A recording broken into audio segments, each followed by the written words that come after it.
뉴스 속으로. 민주당의 카멀라 해리스 대선 후보가 미국의 이민 시스템이 무너졌다라고 인정을 했습니다. 어제 최대 경합주 펜실베니아의 피츠버그를 찾은 해리스 후보는 MSNBC와의 단독 인터뷰에서 국경 보안 요원 1,500명을 추가로 뽑고 펜타닐과 범죄 조직 확산을 막는 법안을 통과시키겠다라고 약속했습니다. 또 독일이 통일된 지 34년이 지났지만은 각계 고위층에서 동독 출신은 3.3%에 불과한 것으로 밝혀졌습니다. 이 부서장을 포함한 전체 관리직으로 범위를 넓히더라도 동독 출신은 8.6%에 머물면서 인구 비율 절반에도 미치지 못하는 것으로 드러났습니다. 자, 봉화식 기자. 안녕하십니까?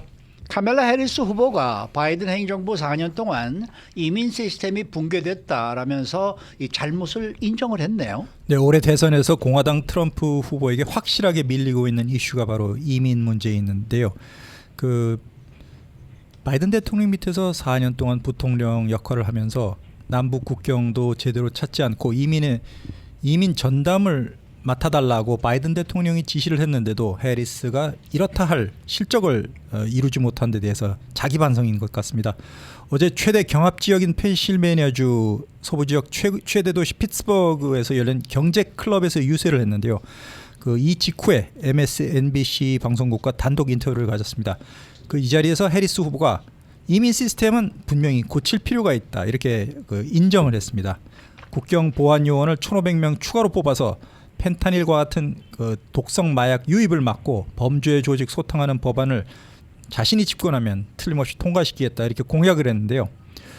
멕시코와 맞닿은 리오그란데 강을 중심으로 한 애리조나주, 뉴멕시코주 그리고 캘리포니아주를 포함해서 남쪽 국경을 강화하고 또 동시에 적합한 이민자가 시민권을 딸 수 있도록 경로를 마련하겠다. 물론 적합하지 않은 이민자라는 것은 세금을 내지 않았다거나 범죄를 저지른 그런 좋지 않은 사람을 의미하는 건데 합법적으로 그리고 성실한 그런 불법 체류자에 대해서는 기회를 주겠다 이렇게 얘기를 했는데 결국 이민자 정책 전반을 손질할 것이다 이렇게 소개를 했습니다. 지금 1,000만 명 이상으로 추정되고 있는 불법 체류자 문제 제대로 파악되지 않은 상태에서 추방 위기감이 고조되고 트럼프가 집권했을 때는 또 어떤 혼란이 벌어질지 모르는데 여기에 대한 책임도 해리스가 지고 있다 이런 뜻입니다. 네, 어제 유세에서 특별히 강조한 부분이 있다면 어떤 게 있을까요? 예전에 가난하고 학생이던 시절에 맥도널드 매장에서 일한 경험을 언급했습니다.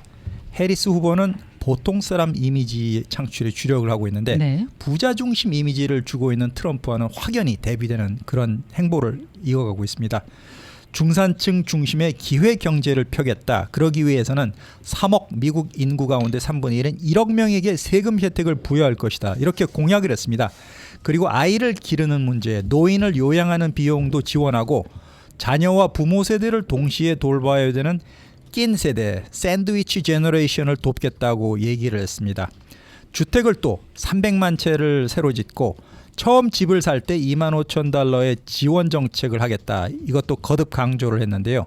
결국 연설에서 본인을 자본주의자라고 소개를 했지만 자유롭고 공정한 시장을 만들어야 된다면서 그러면서도 또 이율배반적으로 노동자와 노조의 강력한 지지자이기도 하다.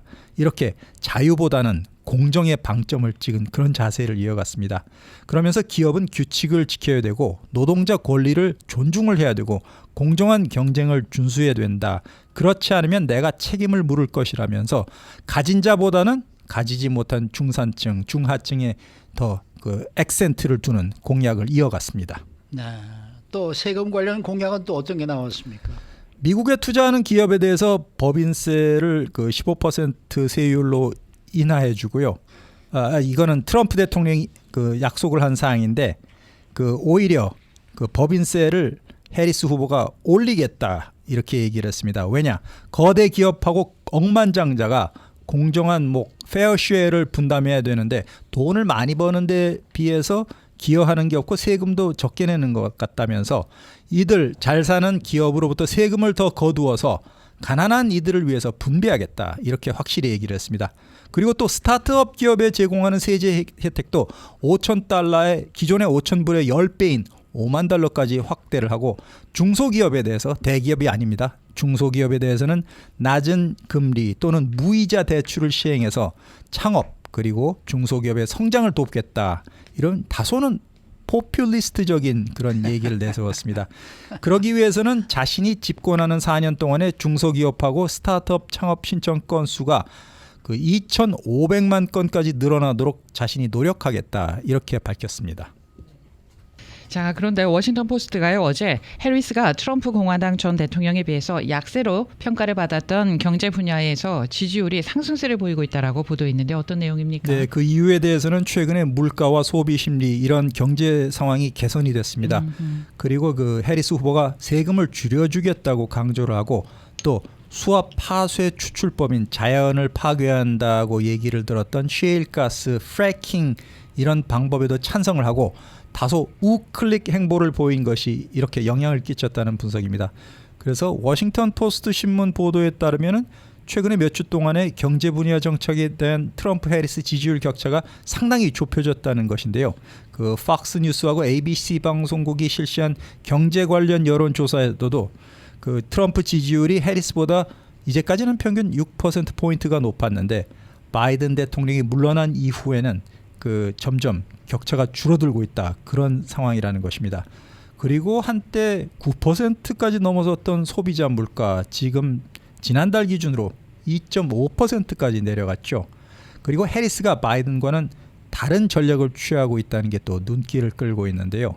바이든 대통령 같은 경우에는 물가가 굉장히 높았을 때에도 우리 경제 펀더멘털 자체는 튼튼하다 이런 말로 국민을 설득 대상으로 삼았습니다. 그런데 해리스는 나도 중산층 출신이라는 점을 강조하면서 유권자들이 일상에서 겪는 경제 어려움에 공감을 하는 겸손한 전략을 내세웠다는 것입니다. 그리고 대형 식품 기업들이 너무 먹는 것에 대한 값을 과도하게 인상하면서 폭리를 취하고 있는 데 대해서 해리스 후보가 강경 자세를 취하고 있는 게 유권자들의 공감을 얻은 것으로 파악됩니다. 에휴, 선거가 있기 전에는 무슨 말을 못 하겠습니까? 실천이 중요하죠. 자, 지금까지 해리스 후보 측의 이 경제 정책에 대한 이야기를 해주셨는데 이에 맞서는 트럼프 캠프는 뭐 어떤 전략을 또 내놓았나요? 트럼프 후보도 과거 자신이 집권했던 그 예전에 4년 전 얘기를 꺼내 들었습니다. 트럼프는 자신이 재임했을 때 실업률이 역대 최저였다. 이거는 팩트죠. 굉장히 실업률이 그 낮았습니다. 그리고 인플레이션도 거의 없었다. 그리고 주택담보대출 금리가 굉장히 낮았다. 이렇게 강조를 했는데 그렇지만 바이든 행정부가 출범한 4년 동안에는 기록적으로 인플레이션이 높아졌고 물가도 치솟고 기름값, 석유값도 올랐다. 이렇게 맹비난을 했습니다. 그리고 해리스 후보가 중산층에 초점을 두고 있는 사이에 트럼프 후보는 오히려 관세를 확대하고 법인세를 줄이면서 제조업의 미국 복귀를 자신의 핵심 정책으로 제시하고 있습니다. 특히 조지아주 사바나시에서 가진 연설에서 그 지난번에도 소개를 시켜드렸습니다마는 대한민국에서 노스캐롤라이나주로 제조업을 다시 뺏어오겠다. 이렇게 대규모 제조업 엑소더스를 공약을 했습니다. 연방정부가 갖고 있는 땅에 낮은 세금 그리고 느슨한 규제만 있는 경제특별구역을 만들고 여기에서 산업과 일자리를 살리고 거기에 따른 세수를 확충하겠다. 이렇게 설명을 했습니다. 쉽게 말씀드려서 미국 땅 안에서 상품을 만들면 모든 회사, 외국 회사를 포함해서 미국 회사, 외국 회사 모든 회사 그리고 제조업체에 대해서 가장 낮은 세금을 보장하고 가장 싼 에너지 비용 제공하고 가장 적은 규제 그리고 지구상 최대 시장인 미국에 대한 자유로운 판매 접근을 제공할 것이다. 이렇게 약속을 했습니다. 하지만 미국 땅 밖에서 만들 경우에는 정반대의 불이익을 각오해야 될 것이다. 이렇게 트럼프 후보는 경고를 했습니다. 자, 다음 소식입니다. 미국 최대 도시 뉴욕의 에릭 애담스 시장이요. 연방 범죄 관련한 혐의로 기소가 됐습니다. 이건 또 어떤 내용입니까? 지금 미국의 모든 텔레비전, 라디오, 뉴스, 인터넷 매체가 이 기사를 톱으로 다루고 있는데요. 네. 뉴욕타임스에서는 이렇게 보도했습니다. 민주당 소속인 흑인 애덤스 뉴욕시장이 재임 기간 동안에 연방 차원의 최소한 5가지 돈 관련 비리 혐의로 기소가 됐는데 이렇게 그 범죄 혐의로 현직 신분으로 기소된 첫 번째 뉴욕 시장이라는 불명예에 처하게 됐다 이렇게 비난을 했습니다. 원래 애덤스 뉴욕 시장이 뉴욕 NYPD 경찰관 출신입니다. 그 출마했을 때 범죄를 줄이겠다 이런 공약을 내걸고 뉴욕시의 110번째 시장으로 선출이 돼서 2년 전 1월 달에 4년 임기를 시작했는데 이제 반환점을 막 돈 시점에서 불법 선거자금 모금 의혹에 휩싸여 있습니다.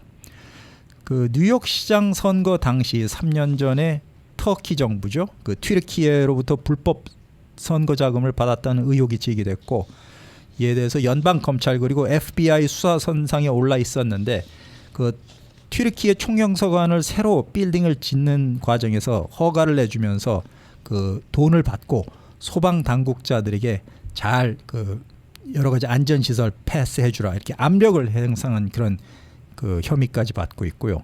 또 튀르키예 정부가 지분을 갖고 있는 터키 항공에서 값싼 1등석 항공편을 무료로 제공받는 혐의까지 그 받고 있는데 터키 지금은 튀르키예란 새 이름으로 바뀌었지만 이 나라를 그 애덤스 시장이 6번이나 찾았습니다.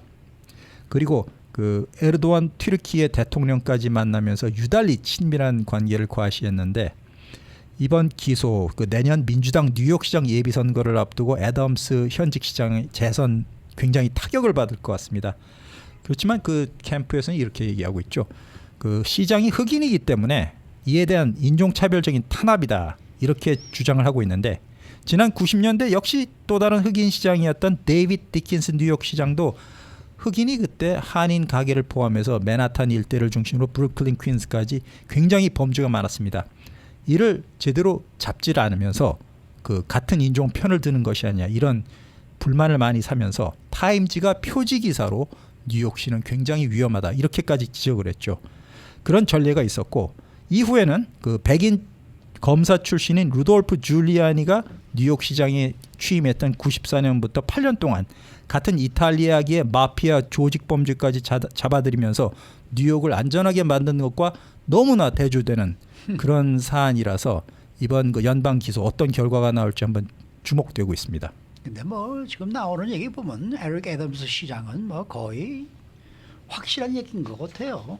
네. 근데 본인은 그 모든 혐의에 대해서 나는 무죄다 억울하게 뭐 그 무죄라고 그렇게 강력하게 그러겠죠. 주장하고 있습니다. 네. 그 뭐 터키 그 영사관 건물은 아예 소방 검열을 아예 안 받게 만들었다고 그렇게 얘기를 하고 네, 그러는데. 거기에 압력을 가했죠. 안전시설 그러니까 파이어 검사에 대한. 디파트먼트에서 뭐 이미 또 증언을 다 하고 그랬더라고요. 시장 때문에 내가 못했다라는 얘기도 나오고 그러니까 뭐 다 똑같이 무슨 뭐 아닐 땐 굴뚝에 연구 나겠습니까? 자, 독일이 통일된 지 34년이 지났지만은 각계 고위층에서 이 동독 출신이 서독 출신보다 훨씬 적은 것으로 나타났다라는 또 이 소식이 또 있네요. 네, 이렇게 오랜 세월 한 나라가 됐는데도 보이지 않는 그 글래스 실링 차별이 독일 땅에서도 만연해 있는 것 같습니다. 독일 정부가 어제 연례 보고서를 펴냈는데요. 여기에 따르면은 올해 6월 달 기준으로 연방 정부의 기관장 중에서 동베를린을 포함해서 동독 출신이 고작 3.3%에 그쳤습니다. 그리고 각급 부서장을 비롯해서 관리직 전체로 범위를 넓혀도 동독 출신 비율이 8.6%, 굉장히 적었습니다. 여전히 그 전체 인구 가운데 동독 출신이 차지하는 게 5분의 1, 독일 인구의 5분의 1인 20%가 동독 출신인데 이 주요 고위직에는 절반 비율보다도 절반도 되지 않는 그런 그 참담한 숫자라는 것입니다. 그 대부분의 연방 기관에서 동독 출신이라고 하면은 그 평가를 제대로 받지 못하고 눈에 보이지 않는 차별을 받고 있다는 것인데, 그리고 동독 지역 노동자의 평균 임금이 지금도 서독의 86%, 14% 포인트나 더 적게 받고 있다는 것입니다.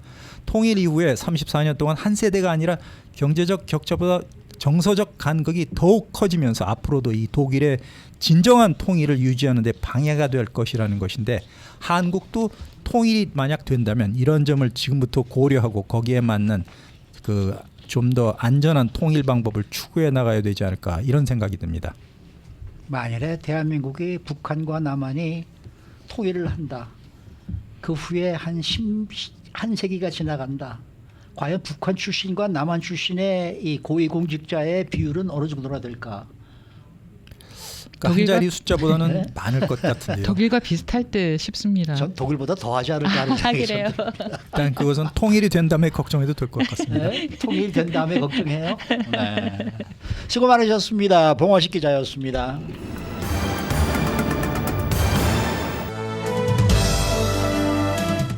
인사이드 아메리카. 이 마켓에서 장바구니 물가가 한때 크게 오른 이후에 요즘 더 이상 이 폭등세는 보이지 않고 있는 것 같습니다. 그런데 예외인 게 있는데 바로 이게 계란, 달걀입니다. 계란 가격은 얼마나 올랐고 또 왜 오르고 있는지 알아보도록 합니다. 또 대도시들 가운데 이 서부 지역의 집값은 떨어지기 시작한 반면 동부와 중부 지역은 여전히 강세를 보이고 있습니다. 부동산 시장에서 매물로 나온 주택 중에 절반가량은 2달도 지나지 않아 팔리는 것으로 2달이 지나도 팔리지가 않는 것으로 이 조사가 또 되기도 했습니다. 박현경 기자. 네, 안녕하십니까. 요즘 장 볼 때 보면 말입니다. 이 계란이 있는 곳에는 이 가격 표시가 잘 써 있지가 않아요. 그래서 이게 도대체 얼마짜리 계란인지 좀 비교를 해보고 싶어도 알 수가 없습니다. 어느 마켓입니까? 랄프스요. 아, 그래요? 네. 그래서 이 계란값을 왜 표시를 안 하나 했더니 나중에 이렇게 영수증을 보면은 살 때마다 가격이 달라요. 이게 도대체 왜 그렇습니까? 네, 사실 요즘 장 보면서 뭐 얼마 사지도 않았는데 너무 많이 나온다 네. 이렇게 느끼는 분들 상당수지만 그래도 예전에 한때 굉장히 가격이 많이 뛰어 올랐을 때보다는 그렇게 가격이 더 오르는 추세는 아닙니다. 네. 그렇게 전반적인 식료품 가격엔 거의 변동이 없었는데요. 지난달 8월 기준 작년 대비 식료품 가격은 1% 미만 상승에 그쳤고요. 경제 전반에 걸쳐서 인플레이션이 완화되는 추세를 보이고 있죠. 그런데 그 와중에 눈에 띄게 가격이 요즘 꽤 많이 오른 게 바로 계란입니다.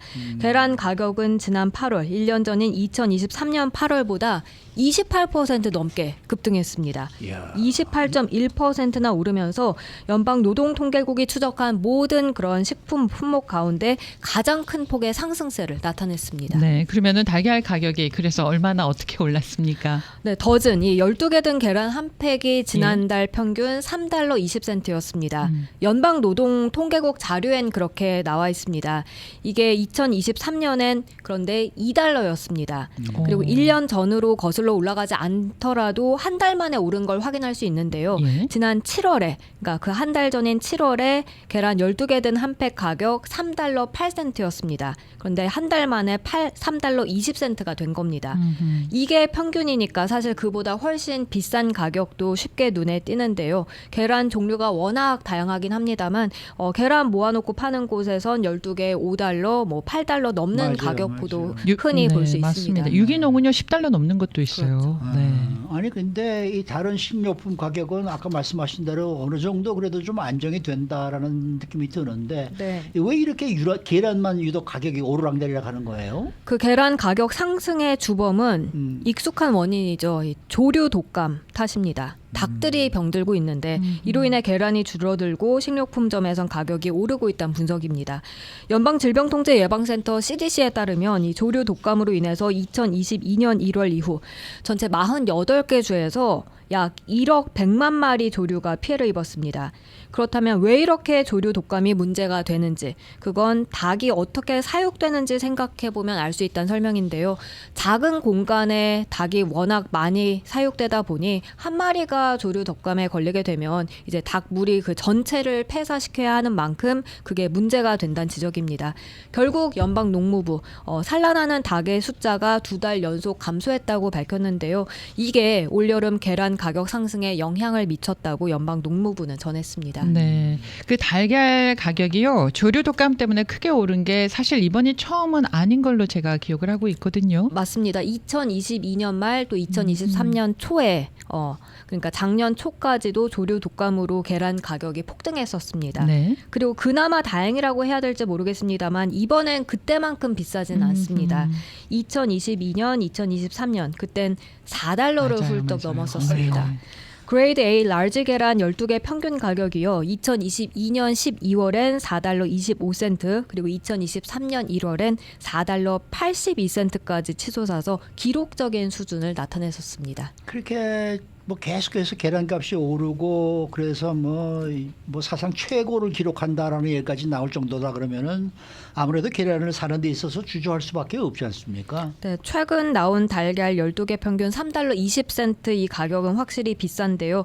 연방노동통계국 데이터에 따르면 지난 1980년 이때로 거슬러 올라가 봤을 때 코로나19 이전엔 달걀이 12개에 3달러에 미친 적이 한 번도 없다고 했습니다. 시장 정보 플랫폼 데이터샘블리에 따르면 계란의 평균 가격 2019년 10월 이후 무려 83%가 급등했고요. 와, 예. 이제는 미국인들이 팬데믹 이전보다 계란에 거의 2배가량 더 많은 그런 것 비용을 같아요. 지불하고 있습니다. 네. 그래서 이건 저소득층에 특히 피해가 커질 수 있다는 지적입니다.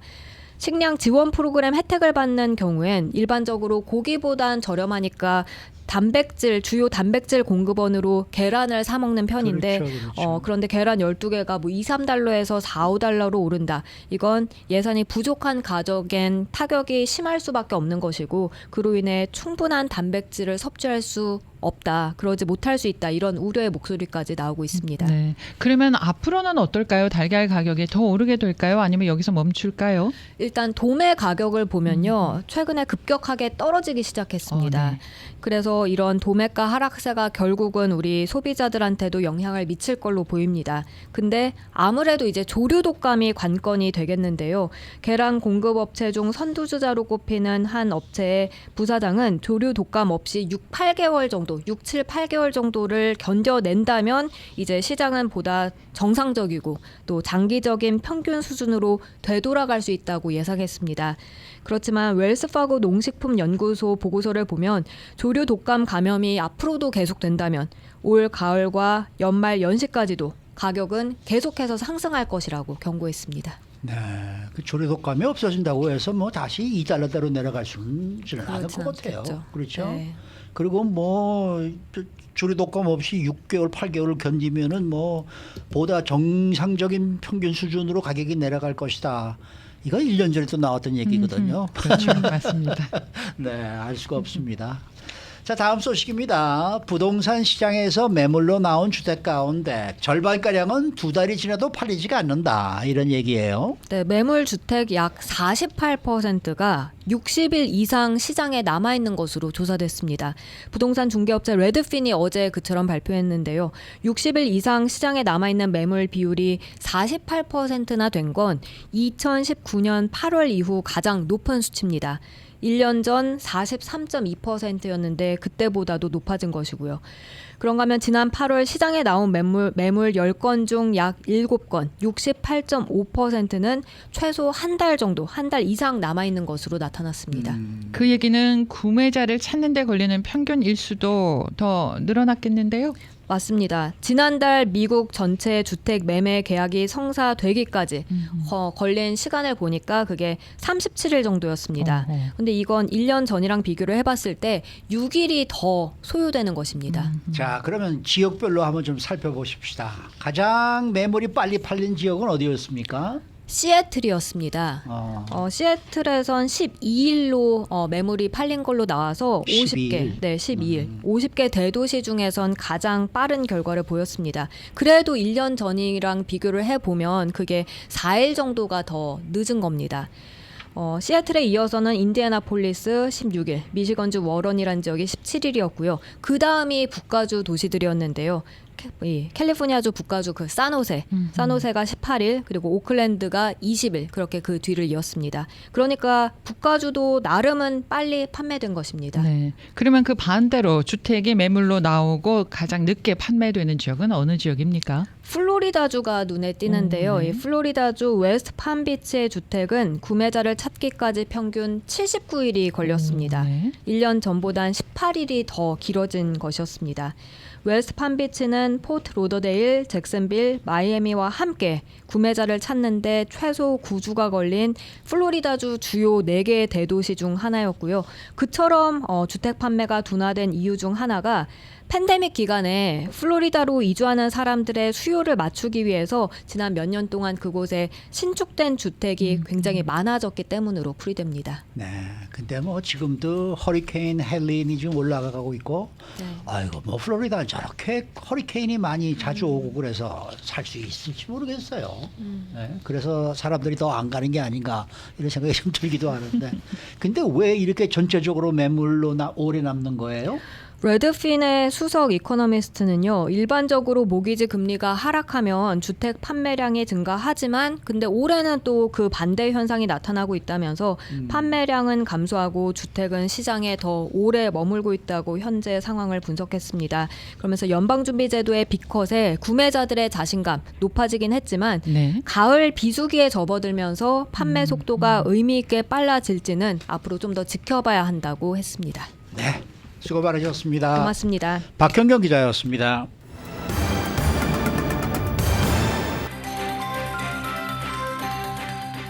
데일리 브리핑.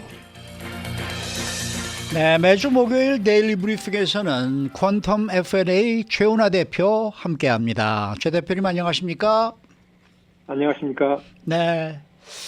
자, 미국의 20대 대도시들 가운데 LA나 샌프란시스코 같은 이 서부 대도시들의 집값이 떨어지기 시작하고 뉴욕이나 DC 같은 동부와 중부 대도시들은 여전히 강세를 보이고 있다. 뭐 이런 기사들이 나오고 있는데 요즘 점점 이 부동산 시장에 대한 뉴스들이 조금씩 좀 늘어나고 있는 듯한 느낌입니다. 이 부동산 시장에 대한 전망은 어떻게 보시는지요? 부동산 시장이라고 이제 하나라고 얘기하기에는 굉장히 여러 이 소 분야가 있어요, 부분이. 네. 이제 크게는 이제 주택하고 상업용으로 나뉘는 거고, 또 상업용도 이제 뭐 창고용 건물이냐 또는 사무실용이냐 아니면 임대용 아파트냐 이제 이런 식으로 많이 나뉘기 때문에 각 분야별 경제 현황하고의 상관관계가 같기도 하지만 또 특이한 점들이 있어요. 지금 방금 말씀하신 주택 같은 경우에는 지금 서부 지역의 이제 주택 가격 상승이 떨어지는 것은 아니고 상승하는 폭이 점점 떨어지고 있어요. 아, 그것이 좀 줄고 있다. 네네. 그러다 보니까 이제 연간으로 계산하면은 상승 폭이 줄죠. 아, 그렇죠. 예. 네, 그러니까 최근 게 낮으니까 이제 그런 얘기는 뭐냐면 가격 상승이 이제 점점 고점에 도달하는 거 아니냐라는 이제 그런 모습을 보여주고 있고, 네. 또 이제 말씀하셨으니까 20대 도시 얘기를 좀 나눠보면 재미있는 현상이요. 뉴욕을 중심으로 한 그쪽의 동부 지역은 묘하게도 저가 주택 가격의 상승이 상승 전체에 많은 비중을 차지해요. 그 말은 뭐냐면 저가 주택들 가격이 오르는 폭이 더 많다는 거예요. 아. 그에 비해서 서부 지역은 고가 주택들 가격이 많이 올랐어요. 아하. 네네네. 그러니까 이게 이제 과연 뭐 사회적으로 어떤 의미를 갖느냐 이런 것은 저희들이 좀 더 생각을 해봐야 되고 이제 연구 자료들이 나오겠지만 이 서부 지역이 아무래도 동부 지역보다는 중서민층의 삶이 조금 더 힘든 게 아니냐 이제 이렇게 일단은 해석을 해볼 수 있어요. 네, 그러니까 네. 돈 많은 층들이 더 많이 집중돼 있는 게 이제 서부 지역이 아닌가 이렇게 해석이 되니까 그렇게 보면 이제 아무래도 고가 주택들에 대한 수요가 더 많아질 수 있다 이렇게 보겠죠. 근데 그런 이제 문제점을 이제 지나서 이제 부동산 시장, 주택 시장이 어떻게 될 것인가 하는 것이 지금 상당한 관심사인 게 미국의 주택 시장은 거의 대부분 30년 고정 금리를 가지고 있어요. 그렇죠. 주택 융자를 가지신 분들이. 네네. 그럼 30년 고정을 갖고 있는데 현재 나타난 통계로는 지금 주택 융자 중에 약 한 50%는 4%대 미만의 이자율을 가지고 있다고요. 그리고 약 80%가 5%대 미만을 가지고 있어요. 어허. 자, 그러면 지금 현재 지난주 30년 고정금리가 평균치가 6.13%로 나와서 최고점이었던 7.9에 비하면 많이 내려왔죠. 네, 많이 내려왔어요. 많이 내려왔지만 아직도 가지고 있는 몰기지 금리에 비하면은 높다. 상당히 높은 편이에요. 이 현상이 뭘 가져오냐면 주택을 갖고 있는 분들은 주택을 팔기가 상당히 어렵죠. 그렇겠죠. 네, 팔고 나면은 다시 새로운 주택으로 이사 갔을 경우에 거기에 지출해야 되는 이자 비용이 올라가 버리니까 그렇죠. 이제 팔겠다는 분들이 많이 주저하게 돼요. 그러다 보니까 이제 주택 시장에 이제 재고가 많이 안 나오게 되고, 근데 주택을 살 사람들은 또 그만큼 있다 보니까 주택 거래량은 줄면서 가격이 올라가는 현상을 지금 겪고 있어요. 그런데 금리가 앞으로 계속 이제 내려간다. 지금 뭐 연준에서 예상대로, 연준의 목표가 아니죠. 예상대로 만약에 2026년까지 3%대의 기준금리가 내려간다 그럴 때, 그럴 때 만약에 몰기지 금리의 기준이 되는 10년 만기 연방 채권 수익률도 3%대로 내려간다. 3%대 이하로 내려간다. 이렇게 되면은 그때는 주택 거래가 상당히 활발해질 가능성이 많아지죠. 예, 팔겠다는 분들도 이제는 팔아도 내 몰기지 이자와 비슷하게 딴 새 집을 사도 그 정도 이자를 낼 거다라는 생각을 하실 거고, 그렇겠죠. 또 살 수 있는 분들도 그 주택 구입 능력이 그만큼 올라가는 거죠. 이제 이자율이 낮아지니까. 그러면 수요 쪽에서도 올라가고 공급 쪽에서도 올라가면서 선순환이 일어날 수 있는 그런 구조를 갖추고 있다. 이렇게 봐야 될 것 같아요. 그래서 주택 시장은 이제 그러한 그 특징을 가지고 있는데, 반면에 그 상업용 시장은 고정금리들이 대개 5년에서 10년 사이 고정이에요. 그러니까 이미 2024년 올해부터 상당한 그 상업용 부동산들이 재융자를 해야 되는 시점에 다가왔죠. 그렇죠. 그런데 그 당시 때 2019년 정도에 상업용 부동산을 했다고 하시면은 그때 당시에 금리가 상당히 5%대 아래에 있는 그 부동산 융자들이 많았었어요.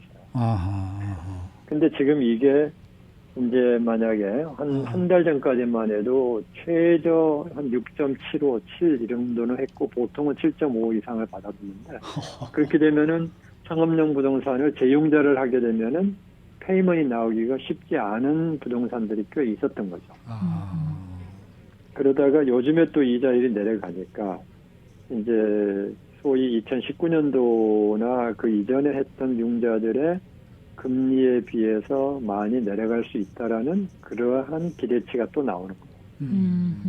자, 그래서 금리 상황만 놓고 본다고 그러면은 부동산 시장에게는 좀 청신호라고 볼 수 있어요. 근데 그런 쪽의 그 외부, 환경적으로 볼 때는 금리 쪽을 보면은 이제 부동산 시장은 좀 청신호가 나기 시작했다. 그런데 반면에 지금 그 아직도 사무실 수요는 많이 줄었죠. 이게 그렇죠. 많은 회사들이 다들 직원들을 다시 좀 회사에 나와서 일을 해라라고 그런 분위기로 바뀌고는 있지만 아직도 좀 덜 돼 있고, 그 다음에 아예 오지 마라고 하는 그런 산업도 나타나기 시작했어요. 예를 들면 대표적인 게 변호사 사무실 같은 경우는 진짜 사무실에 굳이 나올 이유가 없거든요. 또 보험업계도 대부분 나올 필요가 없는 산업에 속하는 것 같아요. 그래서 아예 이제 재택근무가 주가 되는 산업이 뚜렷하게 나타나고 있고, 재택근무를 할 수 없는 또는 하면은 조금 더 안 좋은 그런 그 업계들은 다시 재택근무하지 말고 출근해라 이렇게 하고 있는데, 그러니까 총체적으로 보면 아직도 사무실에 대한 수요가 크게 늘지는 않을 거다. 이렇게 보면 이제 사무실 시장이 상당히 침체 상태가 오래가지 않겠냐 볼 수 있고요. 그 다음에 이제 그 팬데믹 기간에 가장 각광을 받았던 창고 건물 같은 경우들은 그 보관업 쪽의 건물들은 상당한 각광을 받았는데, 이제 이것도 제품 소비가 지난 1년 반 동안 지금 둔화 상태거든요. 그러니까 팬데믹이 끝나고 나서부터는 이제 많은 소비자들이 물건을 구입하는 데서 삶의 만족도를 찾는 것보다는 이제 외식이라든지 여행이라든지 이제 이런 쪽의 그 서비스 쪽의 그 만족을 찾기 시작했잖아요. 네. 그러다 보니까 이제 물건에 대한 재고가 많이 필요가 없어져서 이제 이 웨어하우스 건물들도 가격 조정이 좀 일어나고 있지 않느냐 이제 이렇게 보고 있어서 이러한 특징이 있고 아파트 같은 경우는 지금 워낙 아파트먼트는 그 월세 받는 것에 비해서 페이먼이 높은 비중이 좀 높아요. 원래 아파트는. 왜냐하면 아파트를 투자하시는 분들의 성격은 아주 보수적인 분들이 하세요. 별로 이렇게 큰 테넌트가 없잖아요. 아파트는 그렇죠, 그렇죠. 다 유닛 가지고 오고 그렇죠. 그다음에 그 주거에 대한 수요는 꾸준하기 때문에 아파트 투자하시는 분들은 투자 성향으로 보면은 좀 보수적이신 분들이에요. 그러다 보니까 수익률이 높지는 않아요. 그런데 그 낮은 수익률을 가지고 금리가 많이 올라가 버리면 사실 페이먼이 감당하기가 힘든 아파트들이 많아요. 그래서 아파트 업계도 좀 어려움이 있는 상황인데, 근데 이쪽은 아무래도 금리가 내려가면서 조금 숨통이 트지 않을까 이렇게 보고 있어서 근데 전반적으로 수요를 본다 그러면은 사무실이나 쇼핑센터 이런 쪽은 앞으로도 좀 도전이 계속 남아 있고, 그 다음에 주택이라든지 아파트먼이라든지 이런 쪽은 금리가 내려가면서 좀 수혜를 볼 것이다 이렇게 볼 수 있고요. 그 다음에 이제 저희들이 볼 수 있는 게 그 지금 전반적인 그 소비 수요가 들어가는 부분이 이제 어떻게 영향을 미칠 것이냐 이제 이것을 봐야 되는데 이 부분이 이제 경기하고 연관되니까 저희가 뭐 현재 상태로서는 좋다 나쁘다라고 얘기하기는 좀 빠른 상태다 이렇게 평가를 할 수 있습니다. 네, 네. 그 말씀하시면서요, 지금 사무실 렌트를 해줄 수 있는 그런 건물들에 대해서 얘기를 하셨는데 요즘 추세를 보면은요, 사무실용 건물을 콘도나 아파트로 바꾸는 작업을 많이 하고 있는 걸 볼 수가 있습니다.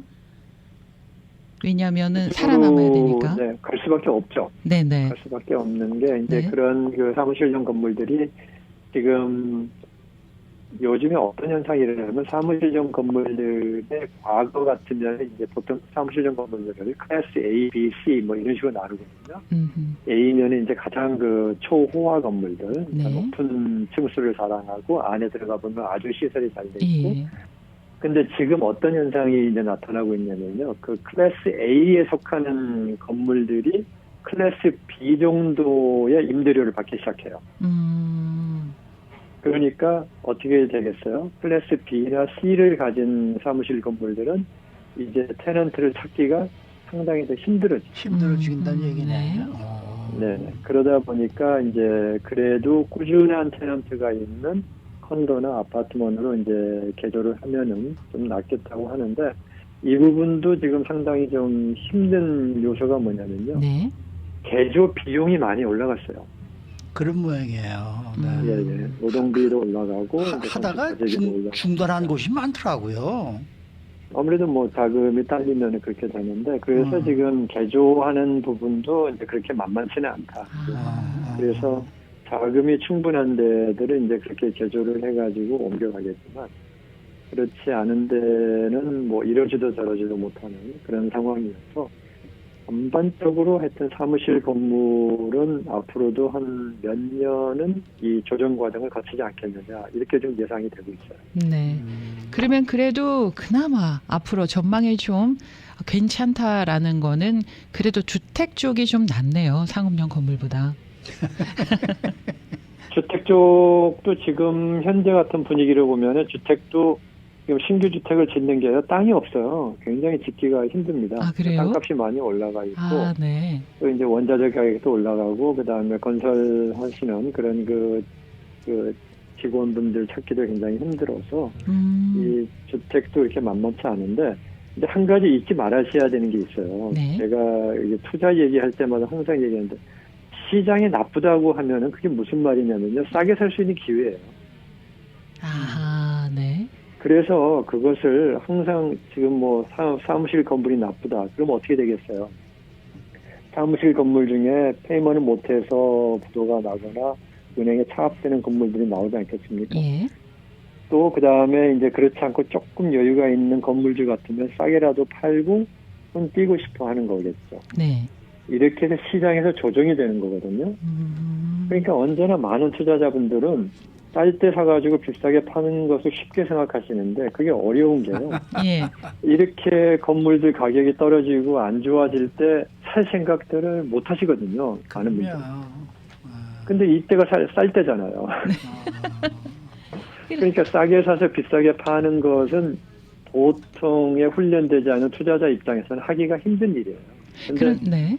만약에 투자 쪽에 관심이 있고 계속 하실 분들 같으면은 이렇게 안 좋다고 하는 시장에서는 가격 조정이 일어나는 거니까 이때가 좋은 타이밍일 수도 있다 하는 생각을 좀 해보실 필요는 있다. 이제 이 말씀은 제가 꼭 드리고 싶어요. 쌀 때 사는 거는 좋은데요, 대표님. 쌀 때 사가지고 그 어느 기간 동안은 유지를 할 수 있는 여력이 있어야 된단 말입니다. 그것까지 감안을 해야죠. 그렇죠. 그런 것을 이제 치밀하게 감안해서. 그러니까 그거를 그런 감안할 면에서는 이제 주택 같은 경우를 가지고 있으면은 네. 하나하나 유닛이 크지를 않아서 그 유지하는데 부담이 크게 안 되는 그런 장점은 있죠. 네. 대신 그만큼 또 레버리지가 적으니까 그만큼 또 돈을 벌기가 쉽지는 않아요. 주택. 네. 그러니까 그런 점들을 걸, 다 네. 보시는 필요가 있어요. 그런 거 유지할 수 있는 사람들을 대상으로 말씀하시는 거죠. 오늘 말씀 잘 들었습니다. 네, 감사합니다. 퀀텀 F&A 최원하 대표 함께했습니다.